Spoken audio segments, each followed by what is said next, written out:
If you're looking for which direction the early winds of change are blowing with healthcare reform, you'll have to come here to the Jersey Shore.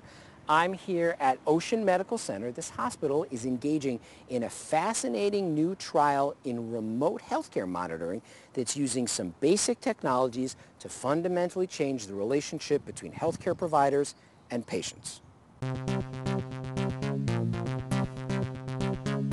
Now, the key driver here are certain features of the healthcare legislation that are forcing local hospitals to be as efficient as they can be in providing healthcare. And they're trying a pilot program that is taking patients' weight and sending it back to the hospital for analysis. And how they do it is a fascinating example of simple technologies applied for a complex problem. They use an off-the-shelf wireless scale, but you can't send unsecure information like this because the regulations won't allow it. So they use a secure system from a company called MedApps to wirelessly send his weight back to the hospital, and suddenly the dynamic of patient care changes. Well, basically, every day I get the patient's weight on a daily basis, and I can tell at a glance the patient's trends 24 hours ago, 48 hours ago, a week ago. So I can kind of gauge to see how they are as far as retaining fluid, because that's a classic symptom as far as detecting congestive heart failure. And we can see if the trend is, if the weight's slowly going up, the patient's definitely having some issues. The whole idea of this is to catch the fluid retention before the patient develops any symptoms, which will bring them to the ER.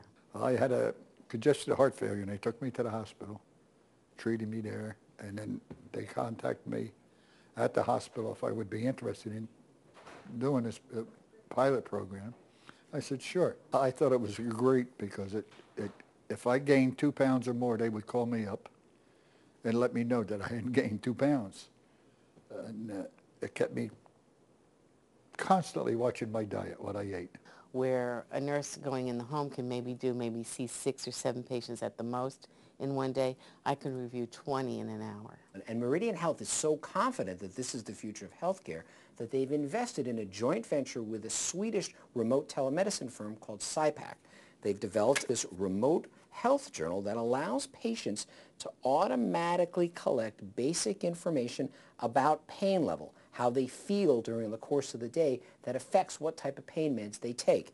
This is a vast improvement over written logs that can often obfuscate the information, and data that's collected here, and little pieces of AZEX and chips that are located inside this card, are then accumulated and placed here on a web-based interface that allows doctors to get, again, a much more granular sense of the patient's health care. And this trial is opening up the door to many fascinating prototypes for new applications. Here's one that could work both for cholesterol and for diabetes care. We're talking about one that could work for blood oxygen. Here's one that could work for asthmatics. They would physically blow into a card like this to get a remote data set. You could even set it up where the cards talk to cell phones using so-called near-field communication. Now, could technologies like this set off a firestorm of debate over healthcare? Of course. There is the nagging concern of privacy. This is web-based data after all. And then there is the question of reimbursements.